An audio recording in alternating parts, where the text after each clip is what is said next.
one in the top. Somewhere, I don't know. Oh, put it on the top, I think. Oh, God. Tight these bottoms on. Tight, yeah. Put a bit of weight on. What do you like? You're right.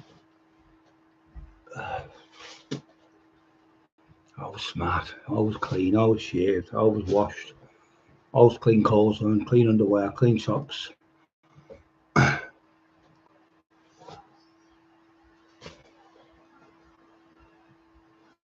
Always shaved.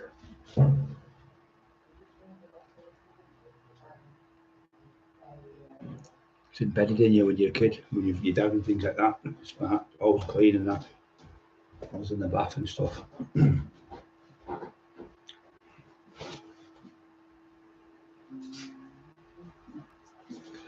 There you go, my love. Sad.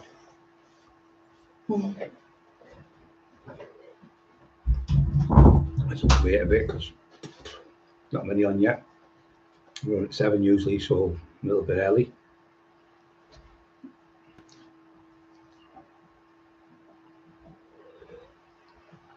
As you're coming on, guys, don't forget to push the thumbs up as you're coming on, the like buttons. 11 on for 4 thumbs up, which is a right to support the channel. Evening from Iceland. Barry Swills, good evening. Must be out there, yeah. It's not the shop, is it? Iceland. It's in the fucking shop in the Iceland. I hope you're alright, Barry. Good lad, Barry. He's funny, as 7 on, 23 people listening, and 23 people on the channel. I don't know what's happened with Barry yet because I don't know if I'm on tomorrow with him or the night next day. We've been waiting for a new computer, so phoned up the police today for the computers. Put a phone back tomorrow, I think it is, to see what's happening to get my computers back. Obviously, they're finished with them now. What they said, the ones that they've got from, say, I don't know, 14, 15 months, whatever it is, was nothing found on them computers, not one single threat, not one single malicious communication, and not one single thing of email, and not one single phone call, nothing, all bullshit lies from the bullshitter. Nothing on 7 devices. It just looks like a fucking clown, he does. And the last time I was in, the last one he brought in was the one where he said I was going to shoot and all this shit. Well, he's about 30, 40 miles, 50 miles, 60 miles away for all I know. How can I be a threat to you, moron? You're hiding in a police safe house in the middle of whatever. I'm that thirsty. In the middle of nowhere. And how am I supposed to get to you and do anything when my hands are paralyzed? I can hardly move that right hand. That and I can move a bit. I can't even put my shoes on. My wife has to fast my laces, my top, my shirt, all my bits and bobs. Even help me with my underwear on to get them on because I can't pull on with this right hand. Help me put my hand in my coat and jacket and things like that. How am I supposed to do anything? And you know how bad I am. You fucking horrible little dwarf. Ginger dwarf, shithouse, coward. The whole world's looking at you now and thinking, what a shithouse. So you've been back on the police again, making more statements. It's too late, she said today. The police woman said there's no more stuff going to be brought in now. That's it. It's gone to the CPS. The CPS are now looking at it and they will give their decision. I want it to go to court. I'm begging for it to go to court because the fucking stuff I've got on you, you fucking horrible little troll, is going to blow you out of the water. They're going to be dumbfounded when they see the videos where you've got me and my wife because you're intoxicated every day of the week. I don't take any drugs whatsoever. Only the stuff I take is the medication off the doctor. You don't know what day, time it is, or what week it is, or month it is when you're on that shit. So you forget when you're trolling people on the night, you take all your devices and delete all the stuff off, but you forget they can all be found electronically. And you forgot you've sent them to me, but you send them to me off fake accounts. So if I'm replying back to a fake account, we said, he's the one trolling you because it's a fake account. So there's none of them fake accounts where in your deluded head I've said, fuck off, you fat cunt, or whatever to you. And fuck off, you divvy cunt. They can't be classed as malicious communication because you're the one sending the communication to me under a false name, moron. So if it was your own name, your own full name, and your own, say, computer, where you like I've got mine, Brian Cockerill, taxman. If I sent that to someone on here, it was whichever one, the official topic talk now, and started calling him, he would be able to send messages to the police and say, look, he's threatened me. But you can't do it if you're saying you're Tommy Smith and you're using that name as a trolling name, and then say, look what he said about me to the police. So the cop said to him, you can't use that. You can't use that. It's inadmissible. That's all right. Is that you? Well, that there, what's supposed to be sent to you, it's not your name. Yeah, but I sent it, he said, but. And cop said to him, well, if you sent it, that means, and my sister was there, my sister said to me when I went in, because he'd been in and said it, he said, and the cop said he didn't seem to realise that you can't send a fake account to someone, and if somebody replies back, you can't use that reply back because it's not to the person you sent it to, because it's a fake account. So therefore, you're admitting to trolling him. And my sister said the same, and so did the policewoman. She said, we can't use that in court. That's what she told him. That's what I asked her. So when I was there and I seen the sergeant, I said, what's happening, sergeant? He said, well, you're not staying here long today. I think I went in on a Saturday, I think it was. I went in, the cops took me in. I can't remember what day it was anyway.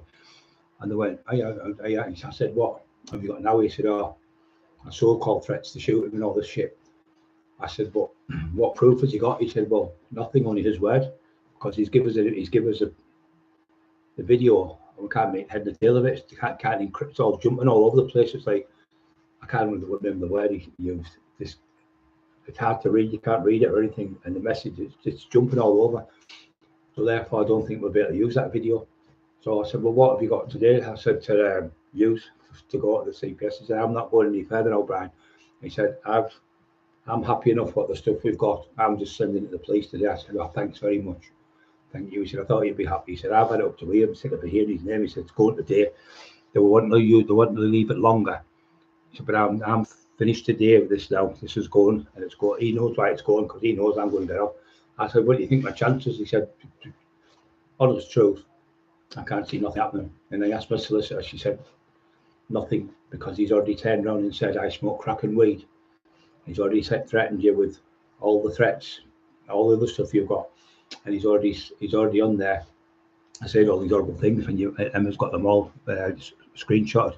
But he's working with Cleveland police officers from the past, who are working with Cleveland police officers now, who've arrested me in the past for murders and kidnappings and shootings and fucking all sorts of drugs, and I've got off. So he's used them 2 coppers to get into bed with, literally. And he's written a book on one called Eugene Tate, and he's written another one on Ray Martin. Now, Ray Martin was involved in the Lee Duffy murder.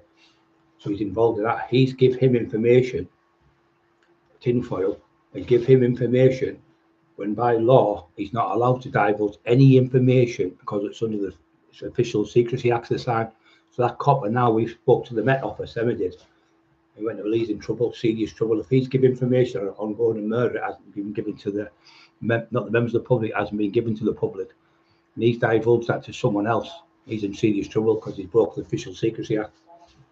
So he's divulged information where Carol Edwards, the mother of Lee's children, Brenda Duffy, and the dad, the brother, all of them tried to get information about Lee, and they won't give him it. But a sniveling little rat comes along like him, but then he slips up and goes, I am working with the police, my friends. The authorities are working with me to put Brian Cockerill away for 25 years. I'm making sure he goes to jail for 25 years. That's what he's put on in a video. We've seen the video.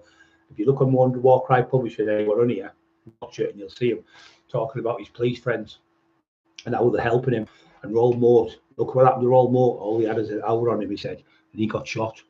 As if I'm going to get shot, and he was like trying to make out like Jewel I'm in distress. Little sneaky weasel.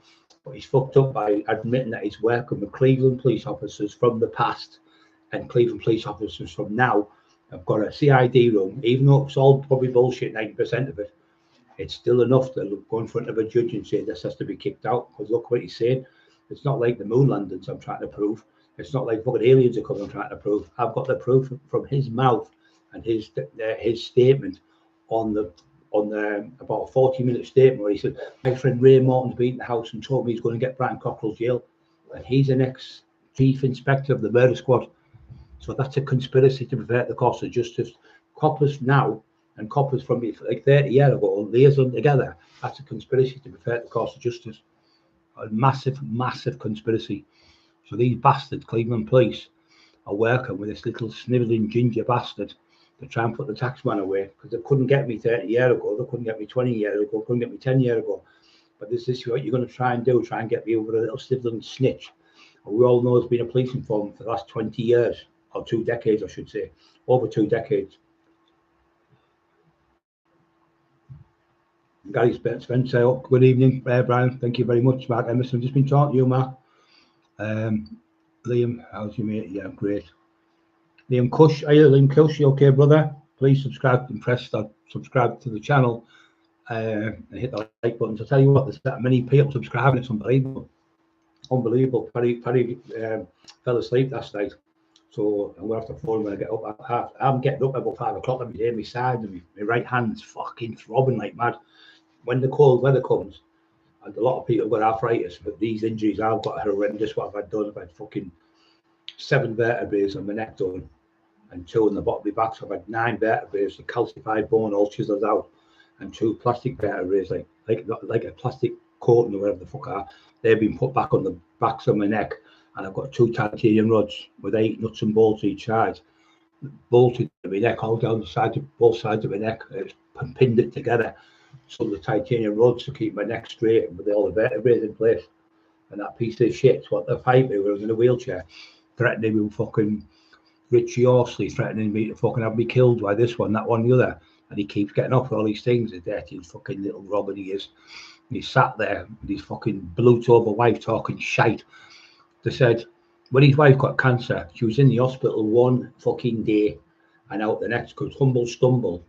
Said, Shirley, here you are, going in the hospital. Here you are an hour and a half later, coming out the shops with your son and Jamie in Colby Hume, Hemlington, were shopping. How can she have been in an operation in 1 day? My mum had cancer and she had to go in. She had to have half a liver took out, and she had to keep going back to the hospital for 6 years. For the first 6 years, every 6 months for the first 3 years, and every 2 months it was for the first 3 years, and every 1 month, every 4 months of the next 5 years. So she had to go back and forth to the hospital for blood tests and everything. She said she went in and got an operation in the morning for cancer. Had an operation, they let her go home to say a couple of hours later. I thought you'd still be groggy and everything after been an operation. So she was seen in the town centre. Rumpelstiltskin, whatever you call him, fucking Rumpelcruck, what do you call him, that idiot who Paddy's at war with. That idiot was saying that she was in the town centre and walking about. So there's pictures of her the same day walking about with shopping with her son and her husband. How can you have had an operation when you're walking about with your husband an hour after the operation? Doesn't even make sense. Which exposed her again with the lies. So what we did, we believed her, but we knew it was fucking shit. But what we said, look, whatever's happened between me, Jamie and Shirley and Emma, we don't wish her any bad luck. We hope she gets cured for the cancer. Only took an hour to get cured though. She went to the hospital, she was cured in an hour. So my mum was back and forth 5 fucking years with hers, but she was cured in an hour. A miracle. Jesus was come. So anyway, next minute we said, look, we're going to pray for you. We don't wish you any harm. We hope you get well soon, and good luck to you with the operation. And she put on, how dare you wish me good luck? This shows you the narcissist of her. How dare you have the cheek to wish me good luck for my operation? And everyone went, you're around the fucking twist, you mentally deranged. We did it as Christians, trying to be nice, but you can't help people like that. What?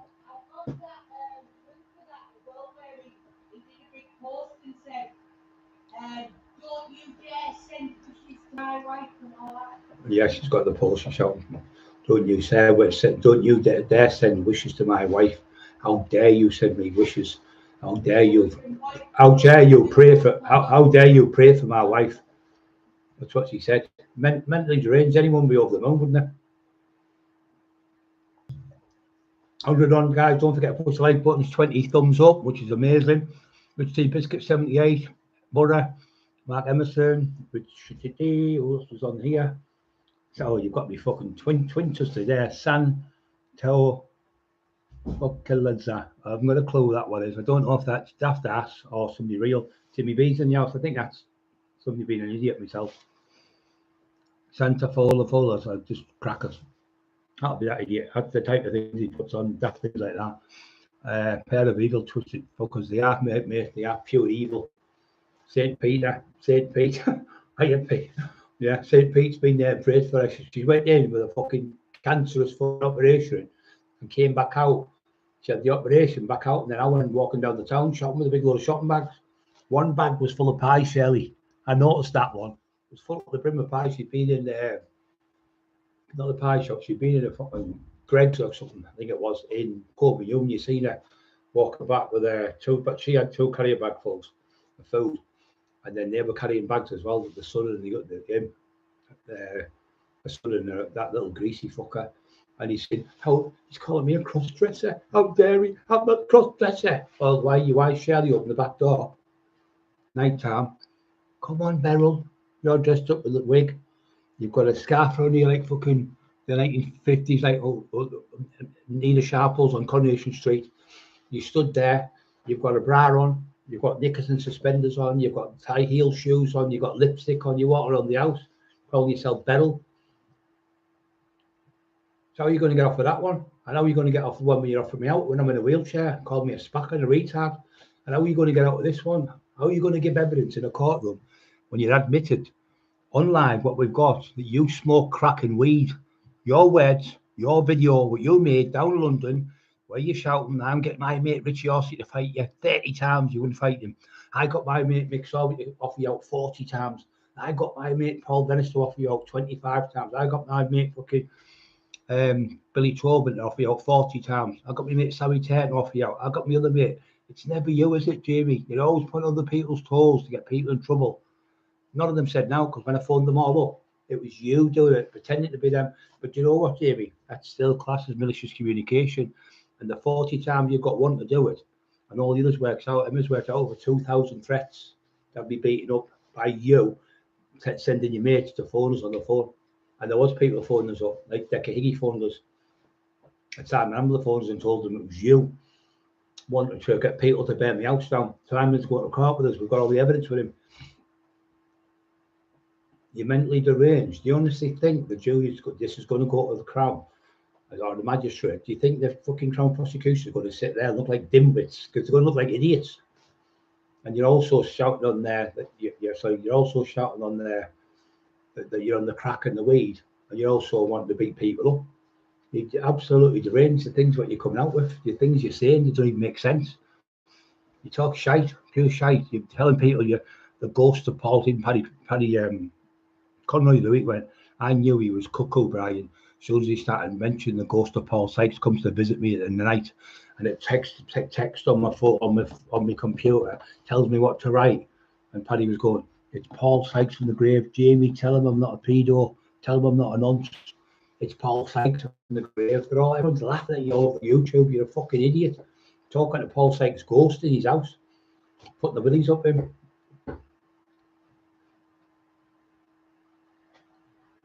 We thought evening brought an official Rich T. Timmy B, how's things doing? Yeah, Timmy, I'm okay, mate. I'm just got up at OTT. Please talk. I'm okay, brother. Not too bad. Stay in the chat. I've changed to Brian. Give you SD. Yeah. Spanners. Timmy B, you're joking, Emma. He was chatting last night. Mr. Myth. Last night. He just fucking talks shite, doesn't he? Every day puts a new video, every fucking day it's a different video.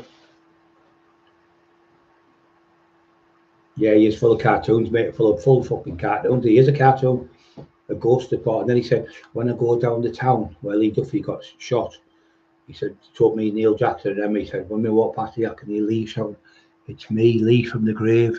Keep writing me books, Jamie, keep writing me books. I want to be famous. Fucking round the twist.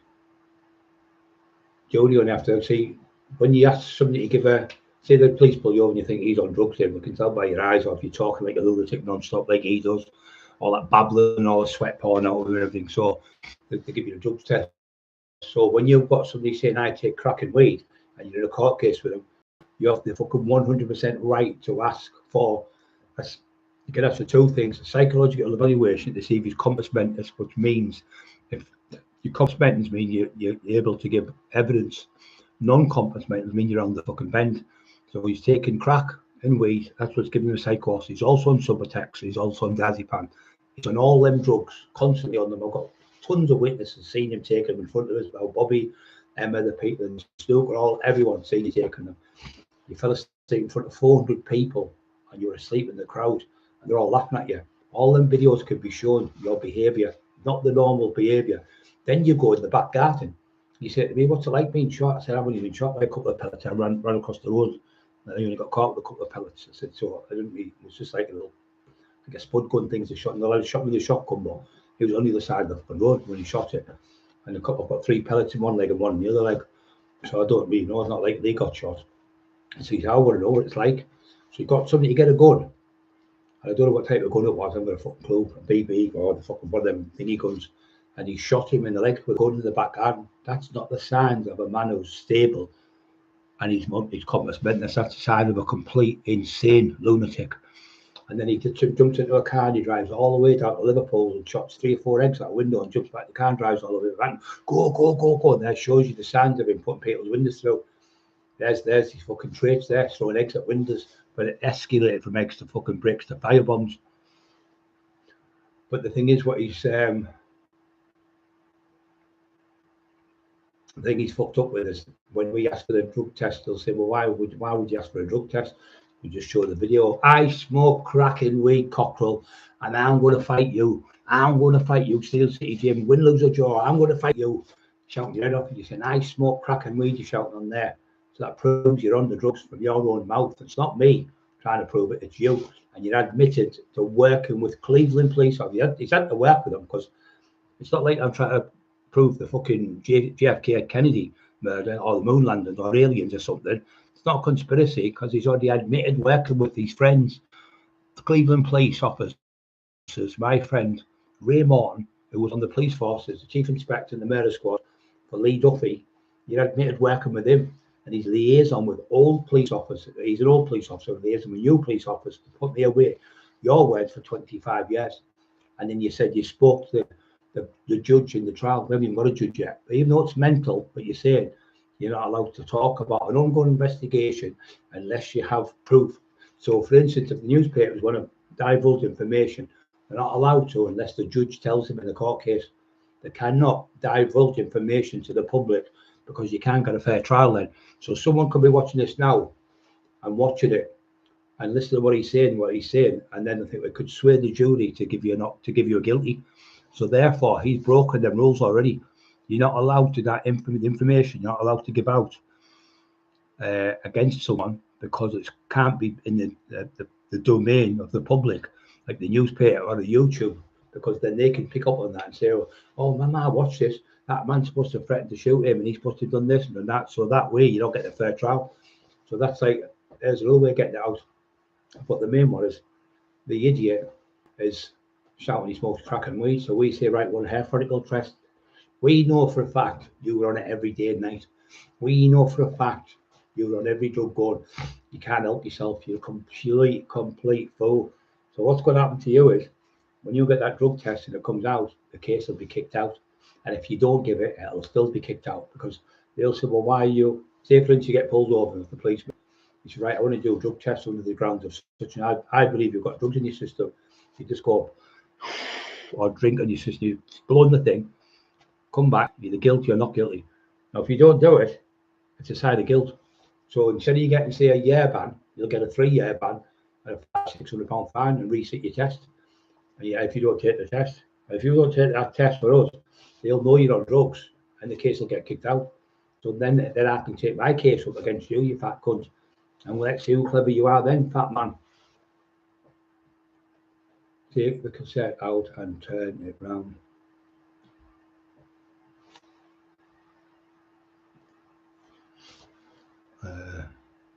Heads full of cartoons, laugh out loud.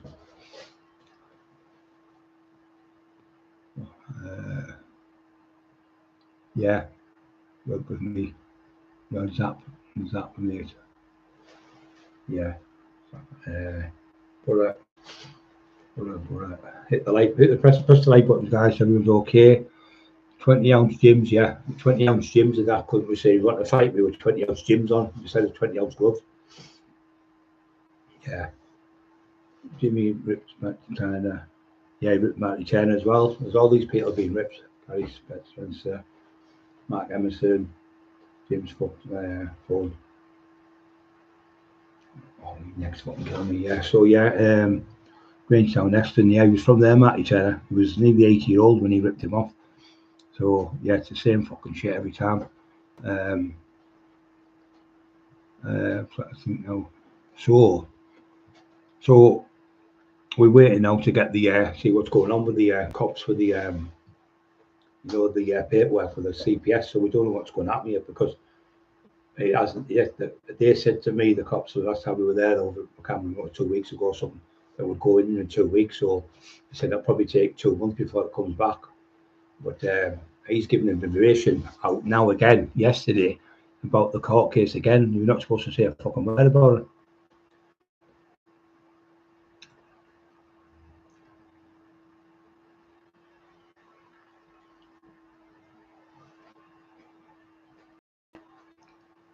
Yeah, he is, mate. Use best for the just get laugh out loud. Want to get ready with God's Zapper, mate.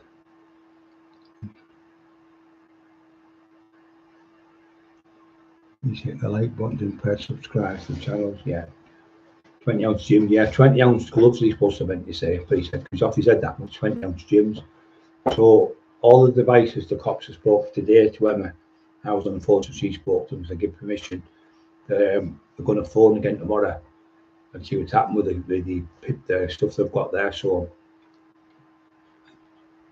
once they've got that, then they have to give us the devices back. But as of like I say, when I was in the police station, they said, well, look, the 3 phones and the 4 computers we've got nothing on them, nothing whatsoever. So we can't use that as evidence because there's no evidence on them. And the new stuff we've got is encrypted, where it's jumping all over or something. And so when I asked them, she went, I wouldn't even worry about this. She said, threats to kill is the hardest thing in the world to prove because the only person who knows you're going to kill someone is the person who's saying it.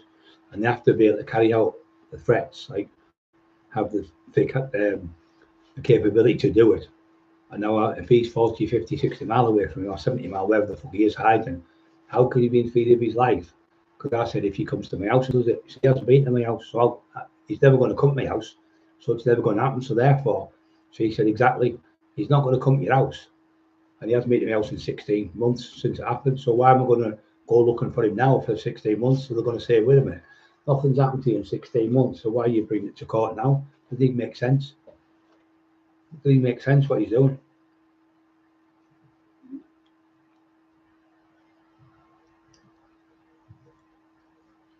Yeah, they took them last week, mate. They took them the first time, and then they took the second time. And the other week I went again. So they've taken him like twice now. They've had 9 devices. They only took 2 phones last. Now they took the big computer and a phone, and then they took 3 phones and 4 computers. So they've had 9. Is it 9 devices? I think it is. Yeah. But the first 7 they had when I went the other week, they said there's nothing on these computers to go to the CPS with. So he said we just wait to see what's going on. He said so. When I went out the cells and come back, and he said, look, I did a no comment statement. Come out, and she went, well, where's the proof? She went to tell you we haven't got any proof. This was a CID woman, another CID woman. We haven't got anything. He said what he's given us today, we can't work it out from head to tail. So we don't know what he's on about. So you've made all this come to my house again, searching the house for firearms and everything, just on the behest of him again, with all your bullshit again. Right, Gary Spencer's on Western and he said he ripped Marty Turner off and it won't be forgotten about by the big Western, and it's right, that, isn't it? Yeah, he was loved, wasn't he? And when all it's all right, son.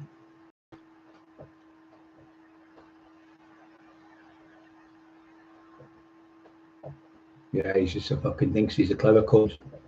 Who really thinks he's a clever cunt, ripping people off. He does it with the drugs. He goes in the villages, gets all the gear off them, and then he goes to cops. They've got gear in their house, rips them. They get raided. He owes them £500, £700, £800. Does a run to another village, gets his windows put through, or puts them through himself, and gets another move. He's had 3 moves since I've known him in the last 4 years. 3 different moves, all being paid by the government. Newcastle, Stokesley, Northallerton. He was at. He got moved from Northallerton to Stokesley, from Stokesley to wherever, and Newcastle, and then from Newcastle to the new place. Like 4 different places in 4 years. He's been moved by the police. They're paying for the houses. They're paying for all his fucking stuff, and he's the one who's causing all the trouble. With his fucking mouth, and he's shouting his mouth off about wanting to fight people, and then when they offer him up for a fight, he fucking phones the police on him, gets them locked up. It's been going on for years, the same shit. Years and years and years it's been going on. Yeah, so yeah, I think he'll be back on with Paddy. I don't know if it's tomorrow or the next day he's coming on. He fell asleep last night. He texted me today. Maniac will tell you all about him. Maniac was in the house. So Maniac's in the house. And I've gone because I was doing the book. So we started off with him. So he goes anyway, he gets there. And he goes in the house anyway. Maniac said, "Oh, thank fuck for yous have come." He said, I was over the moon there because this was later on. He's taught me. I said, "Oh, what happened?" Like, he said, "Well, he was upstairs in the shower and he had a towel around his waist, and he came down and he said to me, he said, got the towel and he was doing that, drying himself and drying his hair and looking at me right in my eyes, and I was stood at the table. I stood on the other side away from him. I went, "I'm not being funny. I don't mean this in a gay way." "Well, why would you say that then?" "I don't mean this in a gay way, but you've got the most beautiful blue eyes I've ever seen on a bloke. Absolutely beautiful blue eyes you've got." He said, "I fucking got all creepy and everything." I thought he's fucking hitting on me here. Can you give me the creeps? He said, "Thank fuck Brian walked in, told Emma, me and Bobby, we went and gave him a lift." There's another thing, every time we give him a lift, no matter where we went, no matter what it was for, he never fucking ever put his hand in his pocket. We were out with Stephen Wraith one day in the train station. I said, "Watching police to party, please." "Oh, you want them?" He said. I said, "Yeah." So he come back and he went, "Oh," he said, "I'll get the drinks in, guys." He went over to the bar and he come back, he stood there right next to us. He went, "You won't believe it." We both went, looked at each other and went, you forgot your card." Really hard, went bright red, because it obviously we're onto him. Narcissistic. "I'll get him next time," he said. Just a fucking, because every tenner you buy 10 blues. That's what it is. Every tenner he buys 10 blues. The strips of blues. He pops them in his mouth. He took 36 of the fuckers out one night. I net the lot in one fucking. He had 3 left when he come home with us. You can't function without them. Danny. Yeah, it's gonna come. His time's coming, isn't it?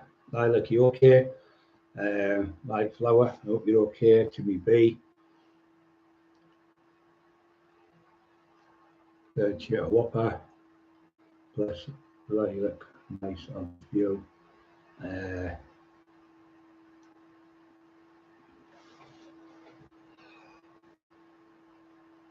He's a weasel. His time will come. Yeah, he is a weasel. Danny Kelly is a fucking weasel. That's what he is, like a fucking stoat, little horrible, greasy, horrible thing. And calling people like Marty Turner was a legend where we are from in our area. Training Lee Duffy, the Peter Rose, the Anthony Rose, all top boxers. But a snivelling cunt like him to come on and steal the old man's book while he had OCPD and he had a few years to live. So he written the book when his wife was dying, and he put it away and he put it in the vault in Barclays Bank. So when he was doing the book, he gave so much to Jamie, little extracts and little, when his daughter, Alcella, had written bits and bobs to Jamie. So then he went to the fucking hospital where Marty was. Marty's son, young Marty, said, "Jamie, my dad's dying. He's been given his last rites by the priest 3 times. He said, don't think he's going to make it." So he said, "I'll come and see him." So he fucking went over and seen how bad he was. He went straight to Wakefield and took Marty's. He took Marty's. Now he left Marty's name on. They'd only printed about 20 books. So they kept the books and changed it from Boys to Champs by Marty Joseph Turner. They changed it from Boys to Champs by Jamie Doyle and Marty Turner, you fucking rat. Now, the reason why he done that was because he'd be the sole owner of the book, because his name would be on the book. So him and Brenton did that over the Saturday. Oh, yeah. Hey, Tony. Good lad, Tony. Yeah, so he went and got Marty's book and changed the name so he could have his name on the book. But Marty survived. And when Marty phoned me on the one, I thought, we got upset because he phoned us. We were at the Toby Carberry round, Alliston Farm, having a meal, like me, Bobby and Emma. And he phoned me, we were all crying at the table. Like, Marty's got passed away. We were all, couldn't eat our dinner enough. We came home early, all upset and everything. Scrappy was jumping on me and fucking upset. Because you could feel, you know, you're upset. Anyway, Marty phoned on the fucking mother and went, hey, big fella, I've been in the hospital, I've been bad. I said, fucking hell, 130 guys on. Don't forget to push the like buttons. So what he done and said, Marty was given an award, but usually get off the Queen, but obviously the Queen had passed away. So what they done is they give it somebody from the Peter Robbo went with him, which is long friend from school, and he went to London with him, and he was given an award by the government, a British Standard Medal for outstanding contribution to helping children keep off the streets of South Bank and places like that, and keep them out of trouble for 44 years. That man did that. And that scumbag come along and stole that book off that old man who was 78-year-old, tortured him, sending him disgusting videos and all sorts, and then stole his book and kept the money off his book, never paid him a penny for his book, ripped him off.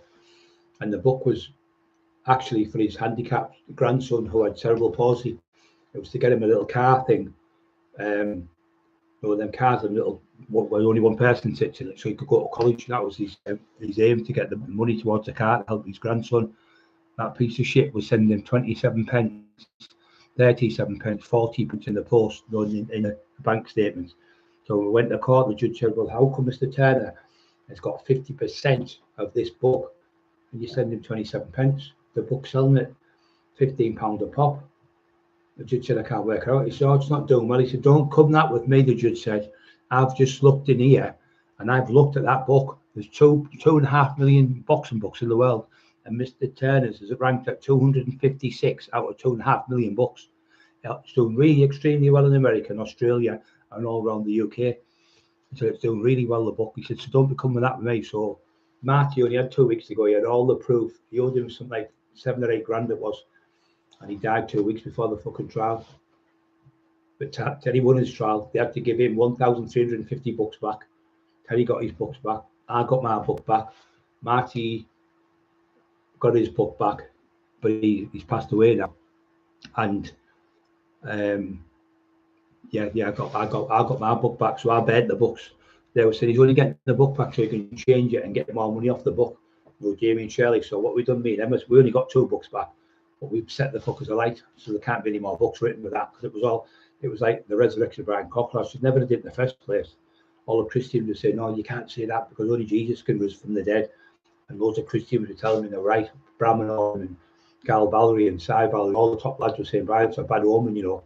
And there's never had so much bad luck in your fucking life since I did that book. So that scruffy cunt. And then when Emma we were doing another book with him. We went down to see Sean Atwood, and we did, because I was the first person to go on the podcast. All the other people went big names, it was only me. So I went on James English and Sean Atwood and all the others. But when I was at Sean Atwood's, he said to Marty, because we went down, me, Emma, Evo, and he said to everyone in the back seat, he said, he's my cash cow. Ping, ping, ping, ping, ping, could hear this noise. He said, what's that? He said, that's the book. On my phone, that's the books getting pinged, how many books are getting bought. He said in the last 20 minutes, 27 books have been bought. Brian's book, all Brian's book, nobody else's. He's my cash cow, he said. Cunt was making a fortune out of me, little scruffy fat cunt. Never paid me, never give me a fucking, only got like a couple £100 out of the whole lot. So we went to court and won the disclosure off the judge. But the disclosure, we can still use that now, because I haven't used it yet. I've still got the letter off the War Cry Press, what they were made to give to me, and we have proof of how many books have been sold. So I've still got to go into the outlets like W.H. Smith's and Waterstones and all them places. But my books were taken down from Waterstones and W.H. Smith. So what they've done is, Judge Cook said, it's the company War Cry Press and War Cry Punch is a fake company. they're not a real company, they're not enough companies. So we had to change the amendment for us to change it to Rubik's, and that's when we had to go back to court. Anyway, we won the court case. Judge Mark Gargan gave us the court case. He said, look, I've had enough now. You messed about. You've been done for contempt of court. You've had penal notices. He said, that's the day. You now have 1 week to send Mr. Cockerill a letter giving full disclosure of all outlets, all books being sold, how many books being sold, what shops, where they've been printed at. I haven't used that letter yet because the judge said, I know you've been poor, you've had your injuries and you couldn't walk. I know you've been really ill. He said, so I'm going to leave this open. So this can be open as long as it takes you to get healthy again. And if you can put this in and get the information, how many books are being sold, I will put it in a small claims court and I'll sign off for this, where they have to pay the money, whatever the money's you're owed. If you can put that, and I can make a judgment on that money and see if it's right. You've got the paperwork, like Marty said, Terry did in his book, but sadly he's no longer with us. He said, if you can do that, I will give you the money what you're owed in the small claims court. So I haven't even done that yet. But these fucking scumbags ripped a poor old man off, 79-year-old he was, torturing that old man. And he said to Jamie said, can I borrow your phone? And he did to Emma. So Emma borrowed his phone. And next minute, we were arguing with him. So she went, oh, you know, when Jamie said, can you lend the phone? Yeah, this was the night we were supposed to do the Lee Duffy book in the documentary, and I pulled out of it. So they blackmailed us to turn on, said about all that as well, all the screenshots, a lot. She went, if you don't do this documentary in this book, I'm going to tell everyone the fight you had, the argument you had with Emma. I'm going to put it all over YouTube if you don't do the Lee Duffy book. So I went, what are you on about? So I don't know what she meant. I said, you know that day when Emma gave Jamie the phone for Jamie to download some stuff because he said his foot battery was flat? Well, it wasn't flat. We just tricked you. We downloaded all your information from your phone. And when you've been arguing with Brian and sent it to me, now I've cloned your phone, she said. I've cloned your phone. You wouldn't believe how good I am at cloning phones. That dirty bastard, that's what she done to us. We've got all the proof of the court case, the proof, trying to blackmail us into doing the book. I was saying, like, fuck off or whatever. And Paddy said, well, what, a couple doesn't argue? And I remember talking to an old man and woman. One was 91. She was 87. I said, how come you've been together all this time? She went, a bloody good argument. Every now and then, get it off your chest and get out there. Don't sit in mould and sit beside you. Get out and get whatever you're thinking off your chest. And that's the best thing. If you don't argue, you don't love each other. She said, I couldn't believe what this woman said years ago. I was in Gibraltar when I met her. Bob and Mary, she were called, from Sunderland. Marvellous people. We said, you want to go for a walk one day? It was 7 fucking miles. I couldn't walk. I was fucking knackered with them. There was about 81 and 90 something he was. Yeah, fucking brilliant. But yeah, he was going to put out our argument, what we had, like, between man and wife, just to get money for the book. That's how fucking evil this cunt is. And then we did it. He did it with Marty. So Marty took us down, and he borrowed Marty's phone the same day. So Marty's got his phone. He said, I keep getting pornographic images sent me phone. I don't look at things like that, Brian. He said, I did 30, 40 years ago. I'm an old man now. He said, I've got kids and grandkids in at the house and it's coming on. We didn't realise it was him. So we thought Marty lost the plot. We really did. I thought he's fucking lost the plot, man. He's going mental. Clone your phone. I thought it's fucking CIA stuff. Not fucking easy. All they do is to fucking send all the information to your phone and send it back to the other phone. And they've got all your information on your phone. All your SIM card stuff. That's what Jamie does. You get your card to anyone who's got a phone, you give them it, he'll blackmail you. What they do, the first thing they do, they get the information on what you've got and blackmail you. So I said, well, fucking do what you want. So Emma said, you fucking do what you want, you. She said, I don't give a fuck what you do. You wouldn't believe how my mum died when I was 12, 13, 14, whatever she was. I was on the fucking living in the bed sits and all sorts, and people sent these from house to house. I was brought up in the streets. She said, you don't fucking bother me, so fucking shit. You're bullying me, I'm going to get the police on you. I'm going to get the police on you. She's that big fat shit house with shit in herself. If we are doing that book, so I said, no, we're not. So what I've done is a contract. Give me an hour, I said to her. I've got on the phone to Rob Brent. I said, can you give me? I give him 70,000 words for the Lee Duffy book, which is the new one I was doing with him in the documentary. So, no, 50,000 words I give him, sorry. So give him 50,000 words. And he phoned up it. But Shelley said, "Are we doing this book?" So I said, "No." She said, "Oh, forget about the argument we had. We're all grown-ups now." And I went, "No, fuck off. No, I forget no argument." So she went, "About the blackmail and all that stuff." I said, "You try to blackmail during the week?" So she went, "Oh, well, what we'll do is we'll just put that under the bed." She said, "Look at the money you're going to lose." I went, "It's always about money with you. I'm not fucking bothered. I'm not going to tell lies about Lee Duffy stealing out pound shops in 1990 when there was no pound shops in 90. You're mentally deranged, used to." And he said, "Well, we'll cut that bit out." So she's good shitting herself. She said, "Well, we've done 3 months' work." I said, "It's my stories. And my stories told by Lee Duffy to me. No one else knows the stories, half of these stories." With that 4.5 knocked around doing, I've got these stuff from the days when I ran about with Lee in the car all over Teesside. So you don't tell me what to fucking say. So she went, "Well, Davey's done 70,000 words." And hold on, wait a minute. 70,000? I only give him 50,000. She went, "Oh, he just put his own spin on it." Well, what the fuck's his own spin? She went, "But he just thought he thought would be right in it." But he wasn't there. He was in school. He was 11, 10-year-old. It was 30 years ago. He was in school, 10-year-old. You didn't fucking know nothing what happened in them days. You put a load of fucking shit into it. Lee Duffy was like the Terminator, walk around punching everyone, didn't give a fuck, didn't just battering anyone, beating people up, taxing in good people, all that. I never said nothing like that in the book. I get that fucking book took down now. She went, "No, we're not going to." So I phoned Brenton up. Little did she know. I said, "Look, the last book I got, Rob," I said, "I've got proofreading it." I said, "This time I need to proofread this one because it's obviously, I know Carol and the family members of Duffy. I'm not going to put stuff in its lives.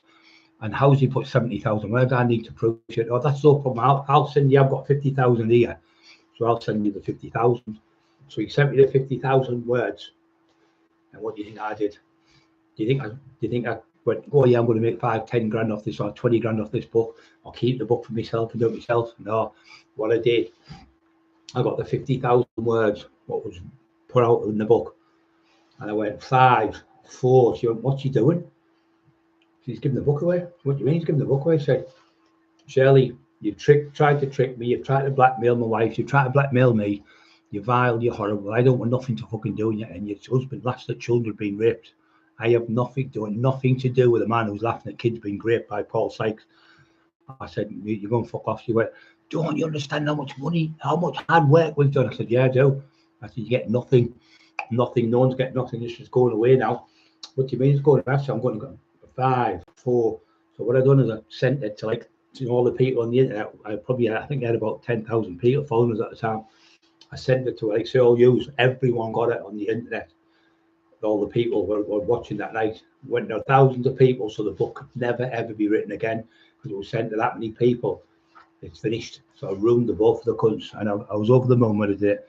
I was going to sell Lee Duffy down the river just for money. I was going to sell, fall up with Sir Carol, his missus and his daughters and his son and people like that for that piece of shit just for money. So I'm not about money. I fucking had money. I've had millions of pounds in my hands.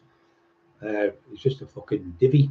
So they tried to blackmail us to do the book.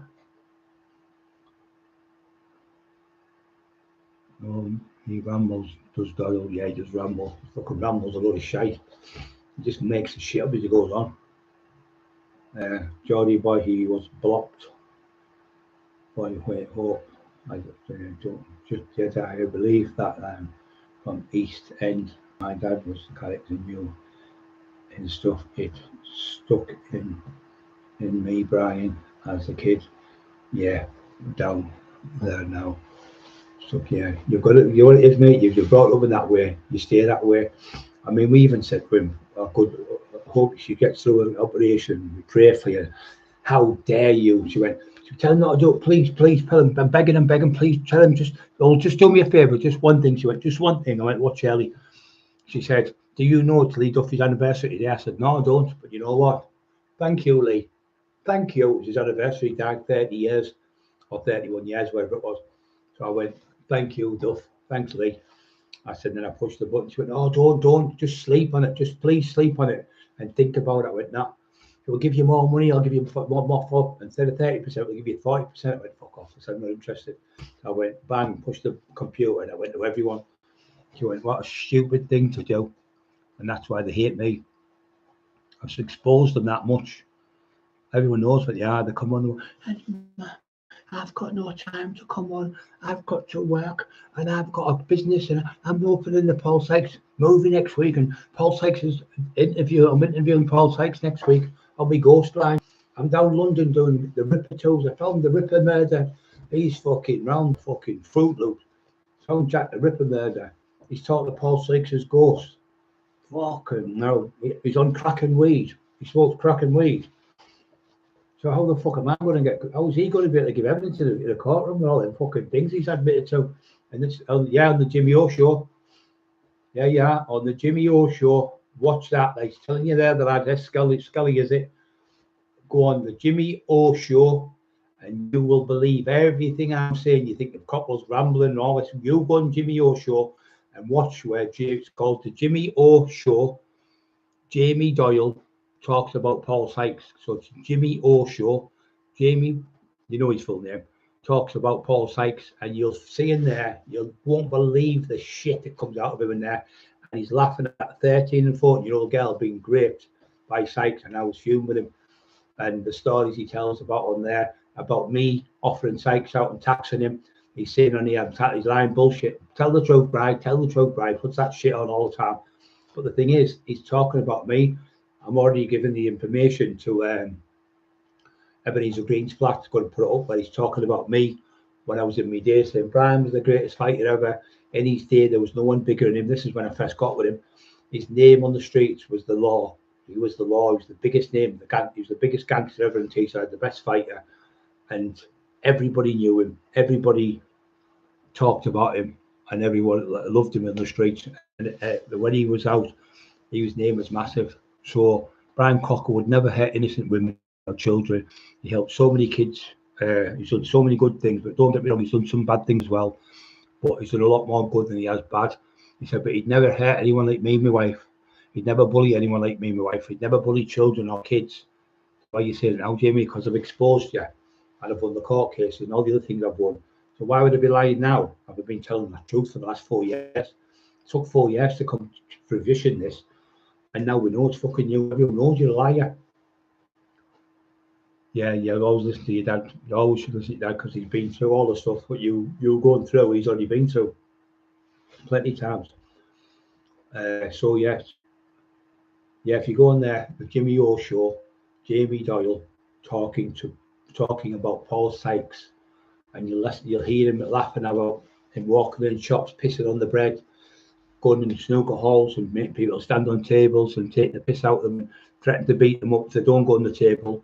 He used to sit on the table and sing Hickory Dickory Dock like in a Toby Carvery, and the mums and dads and the kids in that, who like the dads of the paper, the man on the table would have their kids like 20-year-old, 25, 20-year-old there. They were all sat there crying because the dad was getting bullied off Paul Sykes, and Jamie's laughing about and bullying him and threatening young kids in the street, threatening to kill the 8-year-old girl when he's urinating in the streets of Wakefield. He got kicked out of the town, and then he got 2 years for 25 sexual different offences where he's been flashing the kids in schools, taking his bottoms off, asking to masturbate, asking to give them blowjobs and all sorts in the park to kids at 12, 13, 14, 15-year-old. This is Jamie talking, not me, him, and 16, 17, 19, 21-year-olds asking him for sex in the park, but he couldn't physically do it anymore because he'd lost his strength.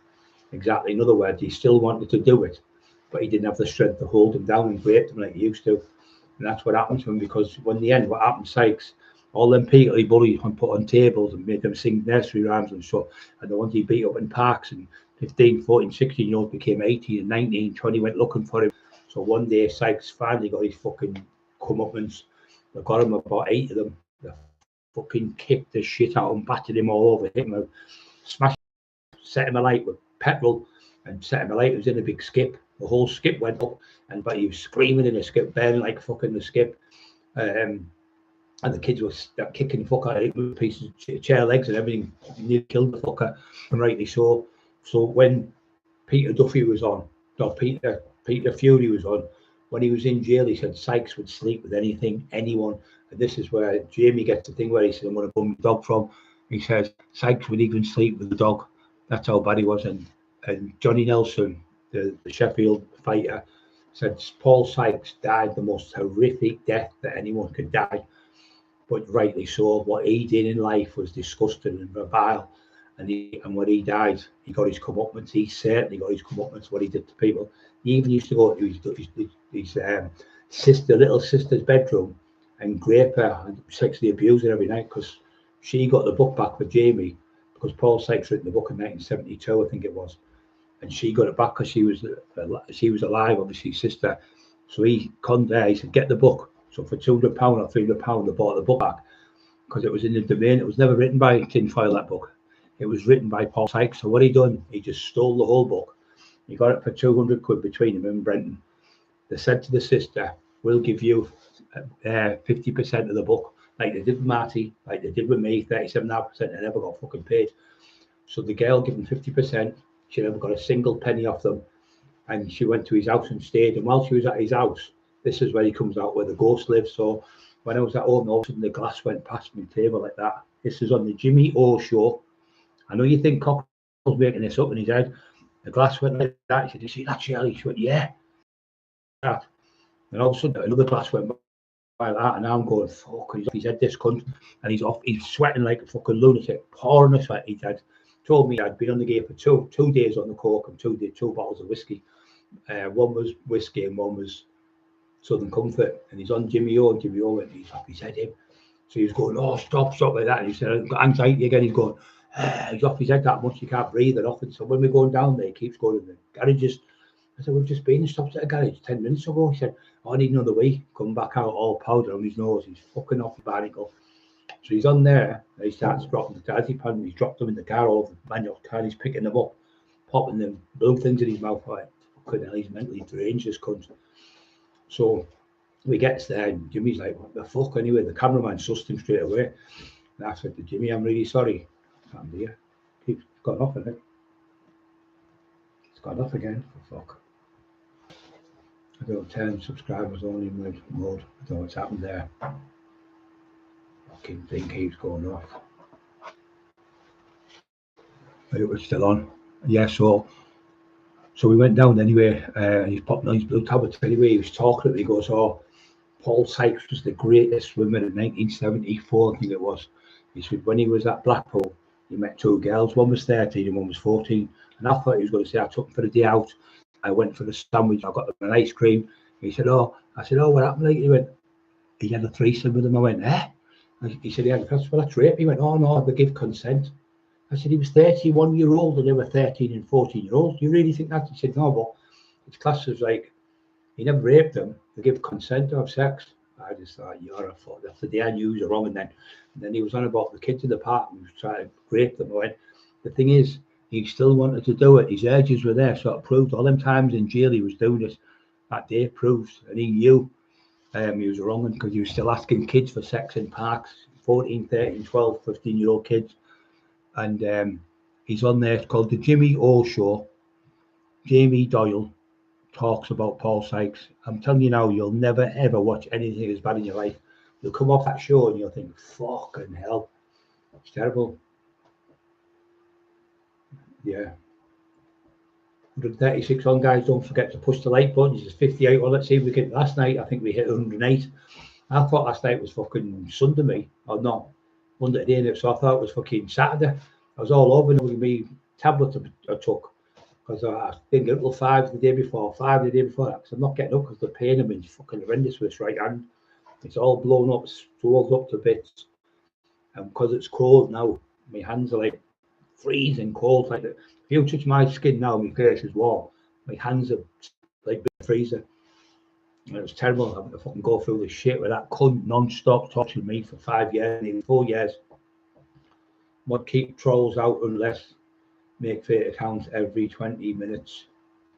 Yeah, they're just jealous to death. That cunt, we know it's that Jimmy cunt. He can't handle. Look at all the fucking people put the thumbs up. And me and my wife have had to put through this, threats to rape, burn me house down. I've had my windows smashed. I've had my wife's fucking windows, the brick missed her head back. Like £16 brick come through the window. We got it weighed on the scales.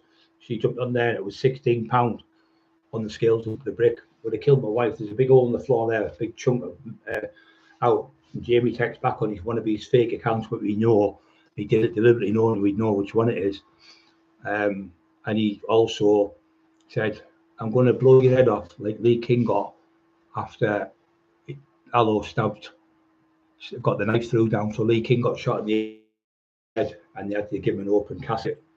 He couldn't have an open casket funeral because his head was blew off. So he sent one with the head blew off, and the Gary Smasher, which is him again, saying, I'm going to get my money back for them lads what I paid to put your windows through. He said, because I said that could have killed my wife at it. And he went, well, I better get my money back off him then because he hasn't killed her. Horrible cunt. And he sat there talking shite to the police, telling them loads of fucking garbage. Just feel shite, just talking shite after shite every night on these shows. But we've got him back the rights on this now. We've got him fucked with the thing I said. I know regurgitate my story, but when you tell somebody you're on cracking speed, cracking weed, and you tell the whole world what you take and what drugs you take and what you're doing, therefore, when you're in a court case, you bring that back and say, well, he's admitted it on here. Well, how can you prove? Because he's on, I said to my sister, how can I prove? I said, he's on the video talking about it. And I've got him talking to police officers, backing him up, saying, well, what they said to him, general shit. Police said we've got 6.5 hours on Brian Cockerill. When we did Roll Moat, we only had an hour.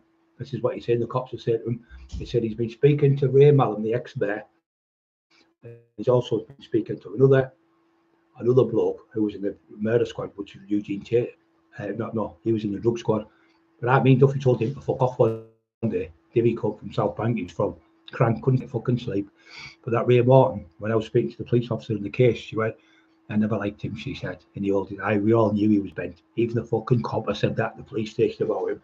I said, well, he's liaison with him.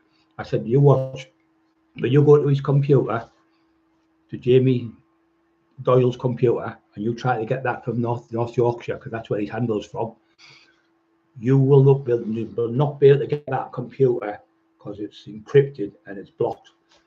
So, okay, anyway, I told the solicitor, watch what happens. Went out, she come back, she grabbed the thing, police room, she had a book, where you write stuff down on where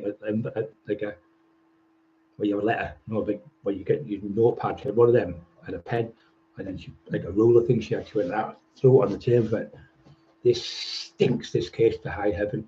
It absolutely stinks to high heaven. Everything you've just told me today, I thought Emma was making it up last night. She told me the exact same words what you've told me today. I've got that computer and it's encrypted and it's frozen. So someone must be working with him, she said. They've got to be working with him for that computer to be frozen. So somebody high ranking is freezing the computers so they can't get in on the police stations to see what he's up to. So it's got to be North Yorkshire because that's where he's up that way somewhere. Definitely not, because he's always in Leeds way somewhere. So it's always North Yorkshire. He's teetering on North Yorkshire all the time. Whether she's got somebody related in the police or whatever, but they've said the same. They've said their master commission, she said, it doesn't stink, it stinks to high heaven. She said, this is absolutely disgusting. You're the police and you can't even get information about the person who lives in this area. When you cut them out, like 16 miles from Middlesbrough he lives at the time. And my client and his wife has told you what would happen. How would they know this is going to happen unless they've gone through this already? And they were like that, the cops. Then that woman police officer, the other one was a fucking tit, absolute tit. She believed it. I could tell by, you can talk to someone, like when I was talking to the desk sergeant, I always be polite to the desk sergeants.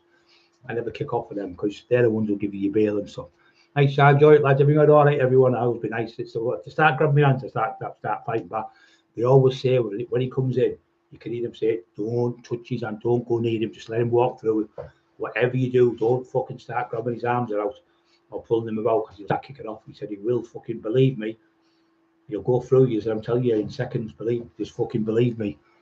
He said, so just let him walk through and you'll walk through and all right, and when I'm all right. If they start going like, they came one night, there was 10 of them at the door. I went, could come down here with me, you cunts. I'll tell you what I'll fucking do. You get in this fucking cell with me now, you cunts. Screamed at them, this is the middle of the police station. No, I promise, man, there's no one going to get you up. I was up for attempted murder and an armed robbery of a drug dealer got shot. It wasn't even fucking me, nothing to do with me. I was miles away from it. The lad actually gave evidence in it wasn't Brian Cockerill that shot me. He actually got done, the poor cunt. He got shot in the chest for a kilo of bogweed. It was skunk, they call it, but when the lads who smoke it on, when they don't grow up properly, it goes like bogweed. So he paid £3 for it. It was years ago. But I think it was two and a half, £3 or something with the gear. And he went back to get his money. He wouldn't give him it, so they shot him. But then he stabbed the lad under the chest. And then when they grabbed me, they pulled me in. I was driving down the road. I was with Ryan. Ryan was staying at my house with the ginger lads in the documentary. So I'm driving along. And I go to this lad's house called Gary. And his son played for Spennymoor, the semi-pro footballer. And it was England were playing football. So we stayed at the house that day and we had food. It was about 8:15. No, 8:30. I come up the house. So I come out his house and I goes past the flats. I went to stand they called him. It was about 10-story high block of flats. And he used to do me videos, DVDs, like Sopranos and that, and get like we watched them over 24 hours, like a full night up, or a full day watching Sopranos or something. No, like binge fucking watching. So I went and seen Stan, and I went, "It's Stan in?" Anyway, I went beep, and there was a woman came out, security woman, said, "How are you in, Brian?" So I said, "Brian for Stan." So she opened it, you pushed the thing like that, and the gate opened. So I goes into the building. Anyway, there was just a lad there who used to be a solicitor in the courts, but he ended up being a solicitor for civil for the council. And there was a councillor who knew me. "Hey, big Brian, you're massive." He said, "You couldn't use your back's like that coming in them doors, and you was you." Come over, shook me hand, and pat me on the back and that. Then the solicitor went, "Yeah, I'm coming to this one now. I'm civil law." So I said, "What's going on?" About 30 people. They said, "Oh, we're changing the flats where it's been that long now. They have to have new windows in and new doors and stuff. They're going to pick what colour they want the bathroom, whatever they want in the bathrooms and stuff." I said, "All right, brilliant." So anyway, I went upstairs. It was all cameras. Goes into the lift, pushes the button, goes upstairs, pushes the button. You see me going in. I got to stand for about 40 minutes. Come out, comes down the stairs, got the bag in my hand, goes into the car. "See you later, guys." "See you later, Brian."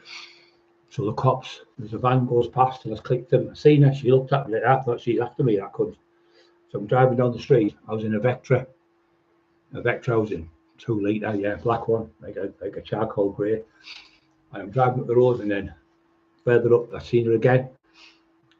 So I went, "Do you want me?" She went, no, like that. So I drove up towards where I live. As I'm coming up home, I've come into here, gone in the room, and I got some money up with Bottoms.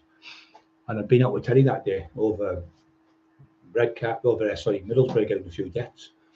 So anyway, I took Ryan that day to the police station because he threw a snowball and it fucking went in the car. So this woman complained. So I went to see PC Smith, she was called. She wasn't in.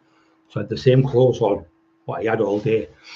So anyway, we've come in the house to give Ryan a tenner for the Chinese at the time. They were 10 or something. I got some money, went to get some petrol, went up the road up here, turned left, seen it, pulled up the garage. I said, "Go and put out 20 quid for that." I put the petrol in the car. Looked over the road, there was an armed response vehicle. I looked at it, "Well, is it me you want?" He went, no. It looked like he was in fear. But obviously there's been a lad being fucking shot, and they know I'd fucking shoot the cunts about if I'm on top. So they shit themselves because they've got me down as fucking dangerous to shoot. So I've come out of there and I've started to drive down the road, big long road, goes to go to north. I think it's Durham Road, I think it is. So I'm driving along, I could hear dee. 4 of them fucking Citroens, big white Citroens they were. They were like SES cops because total different uniform, all black and caps on, all the stuff, all like that. I can't remember what they're called. They're all usually SES type cops, but there's a special unit for them. I can't remember the name of them now. No, they're fucking 156 or whatever, some type of unit. So they've arrested me fucking loads of times. So anyway, they fucking pulled me over. He jumps out. He's got an MP5 machine gun, sticking it through my window. I want the window down. "What are you doing? You fucking divvies going, don't move. And I'm like that with my hands. So he stood there and he was getting my hands. No, my hands being bad. I thought my hands fucking kill me here. So my hands up fine. I said, "I'm gonna have to put my hands on. I can't get up. I've got arthritis in my hands. Don't you realise?" I said, "Why don't you fuck off, you daft cunt?" And the other one's got the handgun at the side and he's going. So he said to me, "Put your hands up." I said, "My dog started going, woo. Charlie's trying to bite him." Charlie was fucking off it. He said, "If that dog bites me, I'll just put a bullet through it. And I'll smash you." And they went, boom, I hit him on the chest here because the door window was open. But he was doing that with a gun. And he kept looking through like that. I said, are you fucking mental? I said, you shouldn't be in this job. He said, why is that? I said, because you keep looking through there. I'm only 2 inches away from you. How are you going to miss me? Why do you keep looking through the sights, you fucking moron? Do you think all that screaming and shouting really scares me? My mum's fucking 5'2". She's got more fucking screaming shouting. She's more frightened. She's more scared than you. Everywhere you said he could now fuck off. But when he hit him on the shoulder, he was being snowed. He slid. He slipped over and hit the fucking deck. Anyway, they came out and said, so I come out the door. When I come out, they got the tasers on us too. They had tasers on me. The other one was on the other side with the handgun. It was just like this, like fucking James Bond with that cunt. Anyway, right, you're getting arrested suspicion of armed robbery and attempted murder. I was thinking this from years ago because I've done nothing wrong. You know, in your head you think, what the fuck? So anyway, big moustache on him, Irish accent. Straight away I knew fucking ex-SES or ex-army or whatever. You could tell them all the way. What they do now, they'll put you in a van. There was 4 arrested, four different vans, and then they'll take one to the red car, they'll take one to Middlesbrough, one to Stockton, and one to Thornaby, say, for police station. So in case you get information, in case you know a cop in there, bent cop or something. So they took me. I was in the back of the van, and this daft woman, she came with me. She had a big, massive mole on her face. Horrible cunt she was. Molly, I was calling her. Fuck off, you Molly. And she was holding me handcuffs. I said, get your hands off me, fucking handcuffs, you stupid cunt. I just talked to them like shit. You know, they're assholes. If they're polite, I talk nice. If they talk shit, I talk shit. So I get your fucking hands off me, you moldy cunt.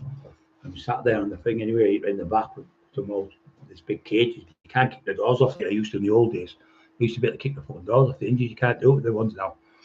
So anyway, they said, right, you've been arrested for attempted murder in Thornaby.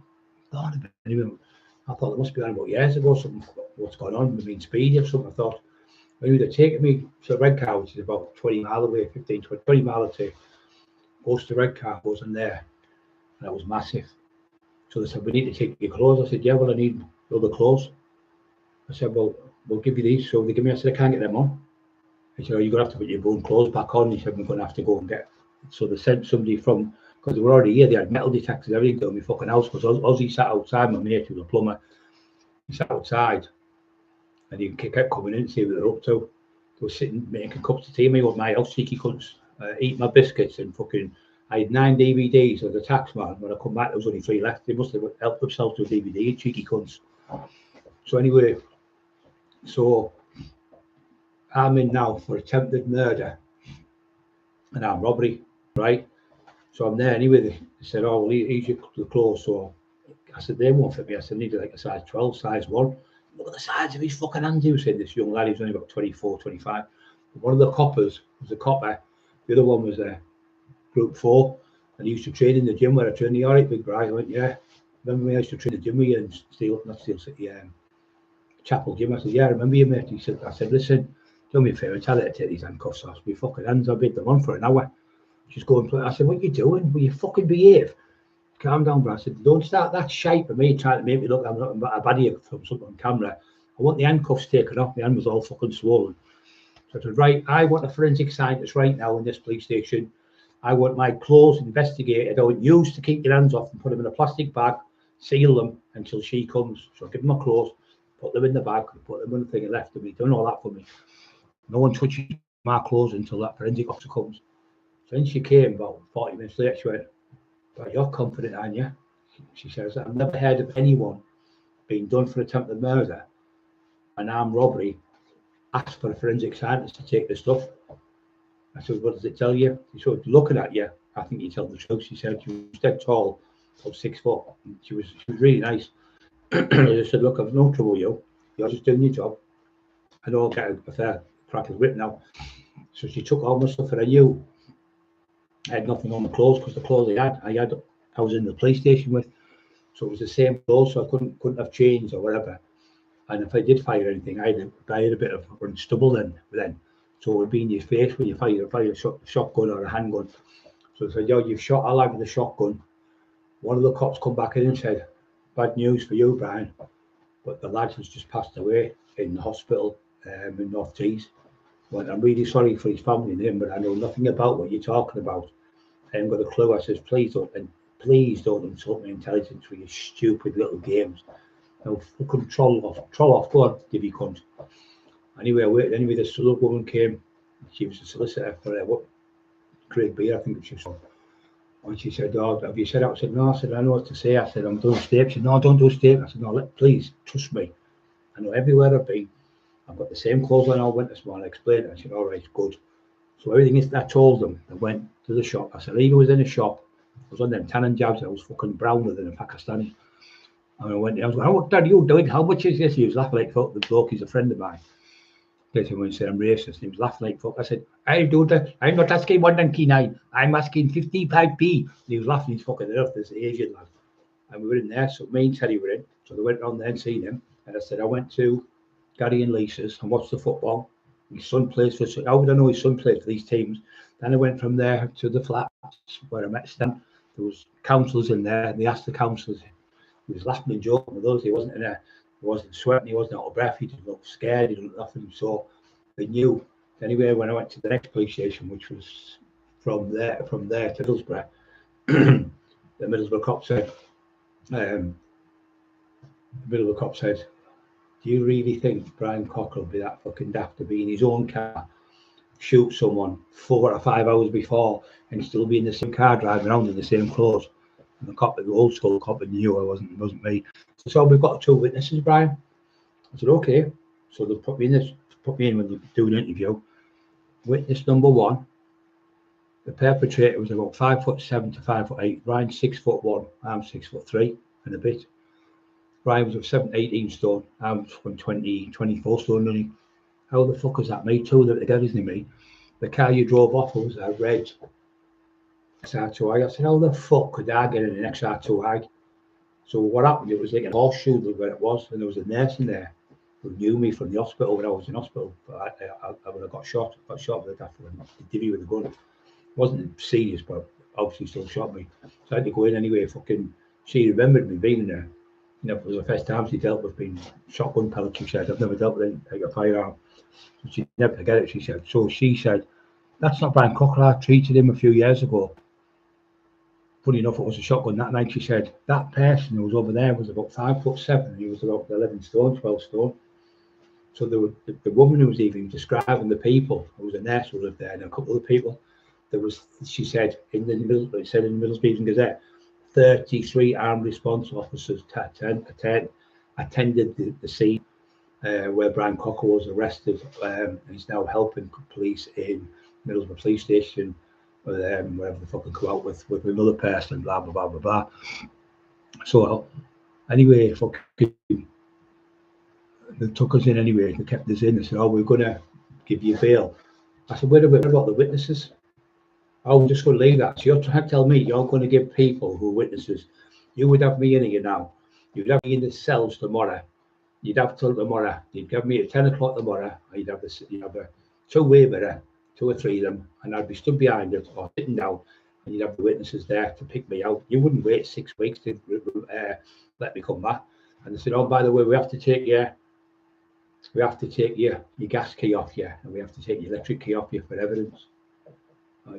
Not just a fucking horrible cunt. When I got all my gas had run out, and I had £2 on my electric. You fucking horrible cunt. I couldn't get it back.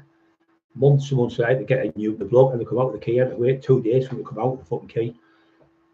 Horrible cunts they are with me. So give all my evidence. Anyway, they went to the lad. So they said, "Oh, can we just have a look on your arm, see if you're okay, and the police haven't damaged you and you haven't bruised it and all that." What the fuck? So anyway, they've looked under the arm. I looked and checked me all over. This Indian doctor woman, big fat woman she was. There's not okay, everything's okay. Okay. And then when I went to the other police station, I got another doctor to examine me. What the fuck's going on here? Didn't realise. The lad, I only found out when they take the garage, like at the place where when you get your car impounded. I know the lads who own the garage. It's just in Stockton, Fairfield. It's in. Richie Sharp lives there. He lives next door to it. So when they had my car impounded, one of the cunts, the dirty bastards, when they tried to get the dog, he's fought back Charlie and they hit him with a truncheon in the face and knocked his tooth out. So the dogs went to bite them and the blood went on the side of the door. So they're in the police station. "Oh, bingo, we've got him. Blood, look, blood." So they scraped the blood off, put it away. Anyway, it's come back about 4 hours later. It's come back, and I went, what is it? What is it? He went, it's canine blood. And the young lads who were there were like laughing like fuck. We said we were all laughing like fuck us lot. The ones who know the ones that do like an MOT centre, but you have to pay the money back. You have to insure it and tax it and all that shit. But because they took it off me, and I had my tax test insurance and everything with me, they had to pay for the cops. He said, no, you don't pay for it. They've had to let you leave. They've had to let you go free out, and they've let you go without charging you. They have to pay for the police, not you. So I got the cops to pay for it. I was fucking saying, yeah, thank you for the £200. Thank you very much. And take the piss out of the coppers.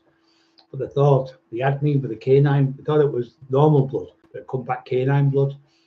So anyway, they sent my stuff to what they do. They send it to Weatherby, and what they do, they send it. If you're a high-known criminal, they send another armed response vehicle behind. They'll have an armed response vehicle going, and they have another one behind, so in case the stuff gets taken off the police, to do it. Because there's been a few where Weatherby's been burnt down by people, so all the forensics have been fucking lost. So anyway, they followed them there, and what they do is they don't come back. They don't. They go down with them, right? But they only have to send it back because they've got it on their screen. It all anyway, it came back.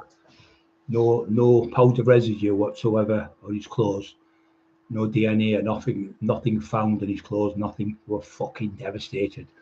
Anyway, they kept me on bail for 50 weeks. 50 fucking weeks on bail. Fucking scumbags. And all along they knew there was another kid who shot them. And when he went, what they were looking for when they were under my arm, the lad who got the stuff and he wanted it back had a knife and he stabbed the lad under the armpit.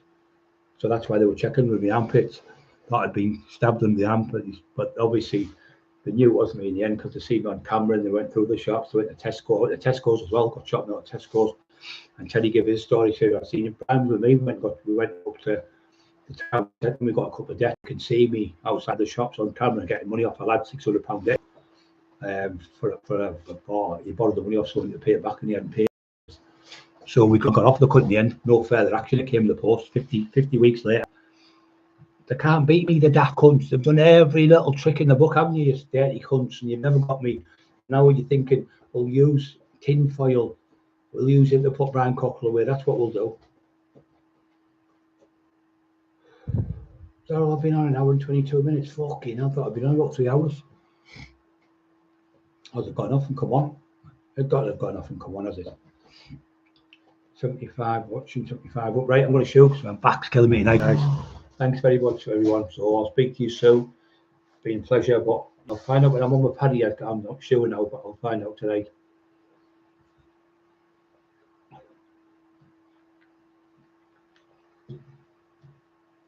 Yeah, thank you. Cheers, guys. Oh, my hands. Oh, my back and hands are killing me. Oh.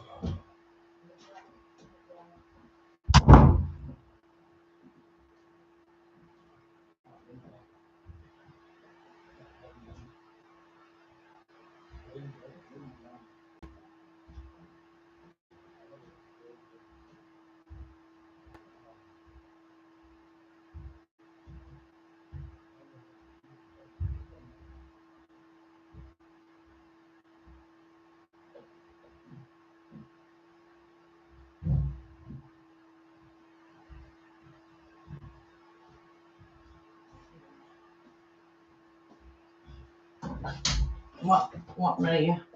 The humble dryer, the right wanker. He certainly is. It's all right. We know you. We know we've said it on there.